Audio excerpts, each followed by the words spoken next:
থেকে, not inside army, army থেকে কিন্তু না। কারণ আমি তো বিল্ডিং এর এক্সপার্ট।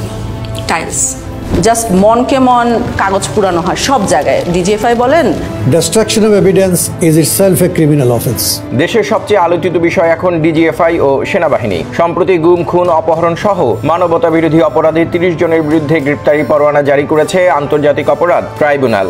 এর মধ্যে 10 জন সাবেক ও 15 জন হলেন দায়িত্বরত সামরিক কর্মকর্তা। এখন ডিজিএফআই ও সেনাবাহিনী কি করবে? এসব অপরাধ থেকে কি তাদের দূরে রাখা সম্ভব? আজকের কন্টেন্টে আমরা এর উত্তর খুঁজব। আদেশ নির্দেশও দিতেন। হিকোবা আইট আলিসোয়াবা মিংলাবা কোলংখা জুজু। নমস্কার, ইন্ডিজেনাস এক্সপ্রেস চ্যানেলে স্বাগত জানাচ্ছি। আমি মান্দিরি কস্তা।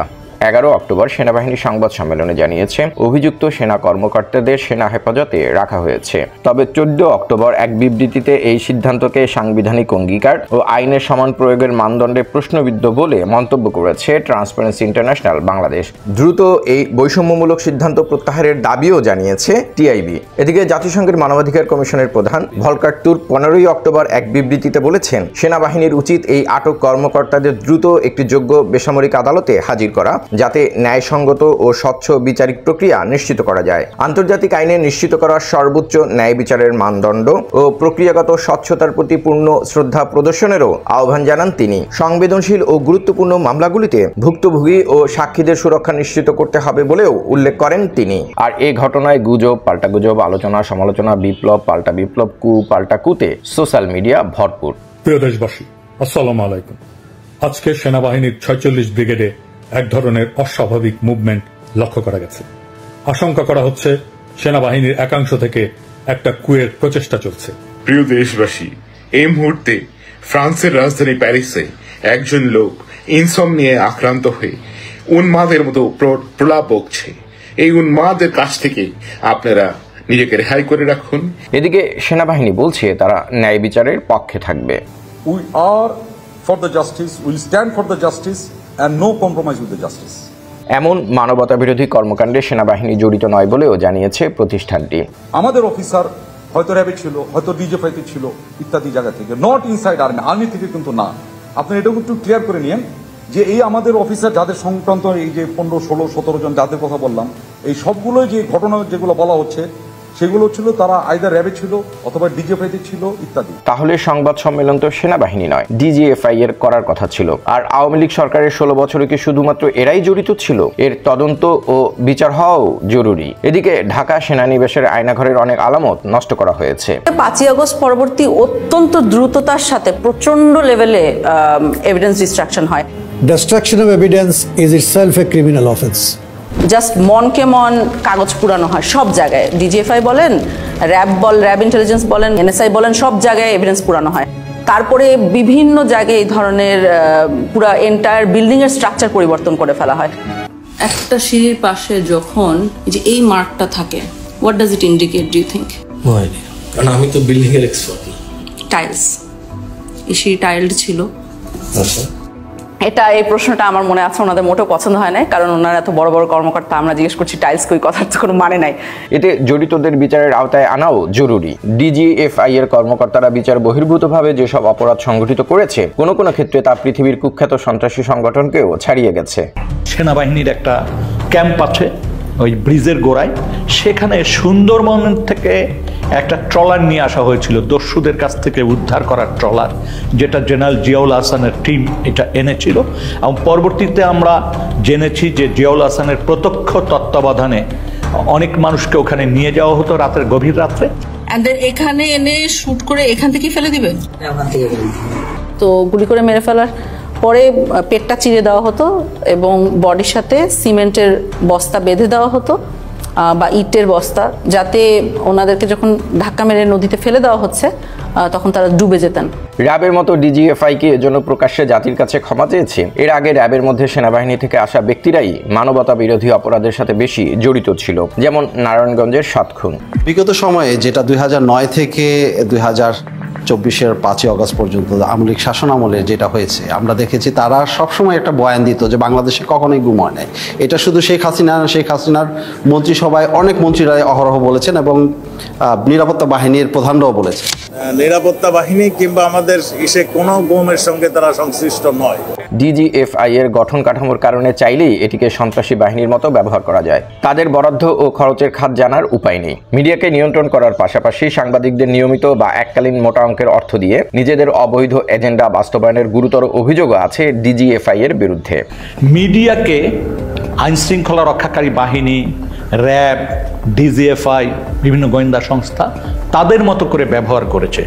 তারা যেই ধরনের গল্প বানিয়ে দিবে সেই গল্পটাই যাতে প্রচার করা হয়, এবং মিডিয়া সেটা প্রচার করত নির্দ্বিধায়। কোনো জায়গায় কিন্তু তারা প্রশ্ন করত না, একদম হুবহু একই বয়ান, বাহিনী যে বয়ানটা দিত সেই বয়ান, সেই গল্পই তারা ছেপে দিত। আমার ছেলে নাই, আমি কি করবো পয়সা থেকে। এমনকি বিচার বিভাগের উপরও তারা নজিরবিহীনভাবে হস্তক্ষেপ করেছে। একটা এগ্রিজিয়াস কেস আমাকে যেটা খুব ডিস্টার্ব করেছে সেটা হলো যে সে আমাকে বর্ণনা করছিল, যেটা ম্যাজিস্ট্রেটকে যে বলেছে যে প্লিজ আমি এতদিন ঘুমছিলাম, আমি আসলে এটার সাথে জড়িত না। হ্যাঁ, অনেক সাহস করে এটা সে ম্যাজিস্ট্রেটকে বলেছিল।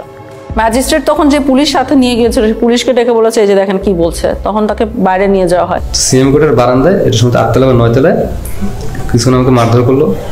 আমার এখানে আমাদের দাগ আছে, মানে এটা ওরা আমাকে মাথাটা ধরে স্যার গ্রিলের মধ্যে এটাতে বাড়ি মারতে ধরছে, তখন আমার হাতে হ্যান্ডকাপ ছিল।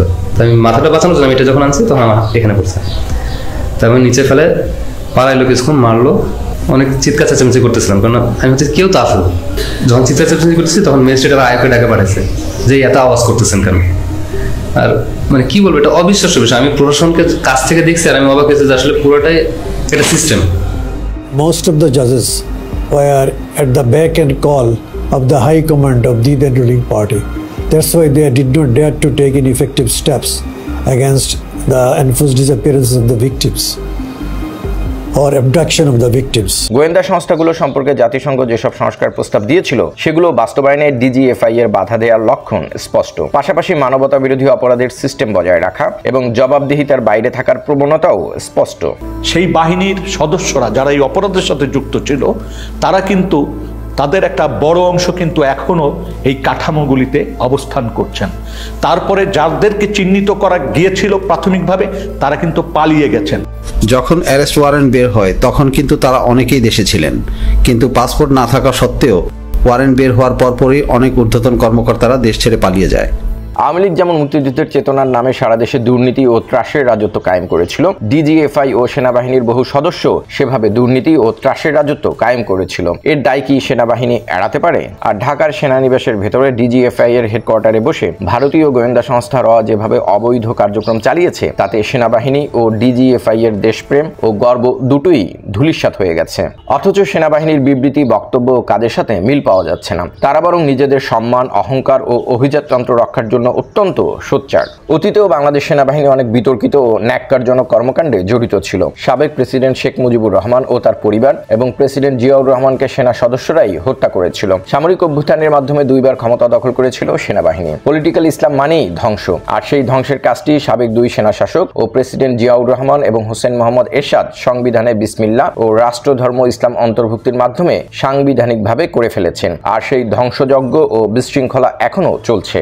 তারা পার্বত্য চট্টগ্রামে প্রায় 4 লাখ অবৈধ বাঙালি সেটেলার বসিয়ে নজিরবিহীন এক জাতিবিদ্বেষ, সাম্প্রদায়িক ও রক্তক্ষয়ী যুগের সূচনা করেছিলেন, যার বোঝা এখনো গোটা দেশ বয়ে বেড়াচ্ছে। অবৈধ বাঙালি সেটেলারদের সাথে নিয়ে সেনাবাহিনীর বিরুদ্ধে সংখ্যালঘু ও ইন্ডিজেনাস পিপলদের উপর সাম্প্রদায়িক ও জাতিগত হামলা চালানোর গুরুতর অভিযোগ আছে। আগে সেখানে একটি সশস্ত্র সংগঠন থাকলেও এখন বাম পার্টি সহ আধা ডজনের বেশি সশস্ত্র সংগঠন তৈরি হয়েছে। সামরিক আইন টিকিয়ে রাখতে সেনাবাহিনীর প্রত্যক্ষ ও পরোক্ষ মদতে এসব সংগঠন তৈরি হয়েছে বলে এক প্রতিবেদনে জানিয়েছে আন্তর্জাতিক মানবাধিকার সংগঠন IWGIA। এই কারণে সেখানে সশস্ত্র সংঘাত ও চাঁদাবাজি বন্ধ করা যায়নি। এটা নিজ দেশের জনগণের সাথে সরাসরি বিশ্বাসঘাতকতা।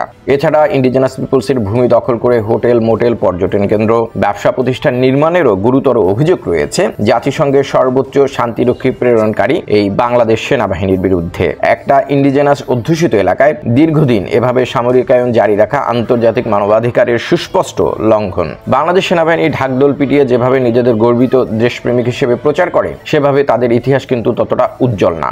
সবশেষ ইন্ডিজিনাস পিপলদের সাংবিধানিক স্বীকৃতিতে জাতীয় ঐক্যমত কমিশনের প্রায় সবাই একমত হলেও ডিজিএফআই ও সেনাবাহিনীর বাধার কারণেই তা সম্ভব হয়নি বলেও গুরুতর অভিযোগ রয়েছে। একটা দেশে ইন্ডিজিনাস পিপলস আছে কি নেই এটা কোনো দেশের প্রেসিডেন্ট, প্রধানমন্ত্রী বা সেনাবাহিনী নির্ধারণ করে না এবং তাদের সে এখতিয়ারও নেই। এটা সুনির্দিষ্ট কিছু আন্তর্জাতিক মানদণ্ডের আলোকে আন্তর্জাতিকভাবে নির্ধারিত হয়। অথচ বাংলাদেশ সেনাবাহিনী, ডিজিএফআই সহ উগ্র জাতীয়তাবাদী ও পলিটিক্যাল ইসলামিস্টরা পরিকল্পিতভাবে তাদের আত্মপরিচয় ও অধিকার হরণ করছে, যে কারণে দেশে কার্যকর ও টেকসই গণতন্ত্র আসেনি। 246টা প্রত্যার্পিত সেনা ক্যাম্প পুনরায় স্থাপন করে নতুন নতুন ক্যান্টনমেন্ট করে নিরাপত্তা বলয়ের মধ্যে যদি আনা না যায় তাহলে এখানে কোনো স্থায়ী শান্তি প্রতিষ্ঠা হবে না।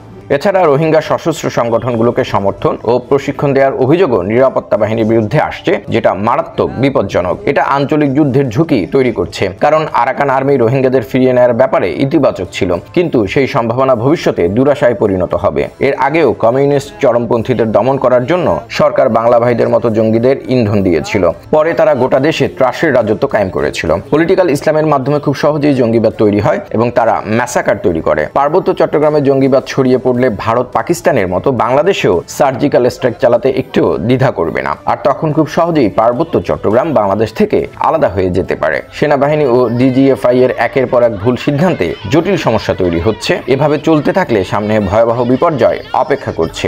এর সমাধান কি? প্রথমত, ডিজিএফআইকে দ্রুত বিলুপ্ত করে দায়ীদের বিচারের আওতায় আনা। প্রয়োজন হলে নতুন নামে আরেকটি স্বচ্ছ ও দায়িত্বশীল গোয়েন্দা সংস্থা তৈরি করা, যেমন বিডিআর বিদ্রোহের পর এর নাম ও পোশাক দুটোই পরিবর্তন করা হয়েছিল। দ্বিতীয়ত, সেনাবাহিনী থেকে বাইরের বাহিনী ও প্রতিষ্ঠানে সেনা সদস্য পাঠানো স্থায়ীভাবে নিষিদ্ধ করা। সেনাবাহিনীর বাইরে গেলেই তাদের বিরুদ্ধে গুরুতর মানবাধিকার লঙ্ঘন ও ব্যাপক দুর্নীতিতে জড়িয়ে পড়ার অভিযোগ আছে। তৃতীয়ত, একটি স্বাধীন ও স্বচ্ছ কমিশন গঠন করে যুদ্ধ ও সহিংসতার নীতির বদলে মানবাধিকার ও শান্তি স্থাপনের প্রতি শ্রদ্ধাশীল থাকবে এমনভাবে সেনাবাহিনীকে সংস্কার করা। চতুর্থত, যারা নির্মমভাবে হত্যা ও নির্যাতনের শিকার হয়েছে তাদের পরিবার ও ভুক্তভোগীদের ন্যায্য ক্ষতিপূরণ দেয়া। পঞ্চমত, অভিযুক্ত সেনা সদস্যদের সিভিলিয়ান কোর্টেই বিচার করা এবং ন্যায় বিচার পরিপন্থী কোনো ধরনের বাড়তি সুবিধা না দেয়া। ষষ্ঠত, পার্বত্য চট্টগ্রামে বিজিবি ও পুলিশের বাজেট ও সক্ষমতা বাড়িয়ে সেনাবাহিনীর স্থলে আইন শৃঙ্খলা ও সীমান্ত রক্ষা যাদের দায়িত্ব তাদের সে দায়িত্ব বুঝিয়ে দেয়া। কারণ কোনো বিতর্কিত কর্মকাণ্ড হলে পুলিশ ও বিজিবি সম্পর্কে সহজেই নিউজ ও জবাবদিহিতার মুখোমুখি করা যায়, কিন্তু সেনাবাহিনীকে সেটি করা যায় না। স্থানীয় ইন্ডিজিনাস পিপলদের মধ্যে থেকেই বিজিবি ও পুলিশে নিয়োগ দেয়া। এতে মানবাধিকার সুরক্ষা ও সশস্ত্র সংঘাত দুটোই নিয়ন্ত্রণ করা যাবে। যদিও এর স্থায়ী সমাধান হলো ইউএনডিআরআইপি সংবিধানে অন্তর্ভুক্ত করে বাস্তবায়ন করা। আমি কি করবো?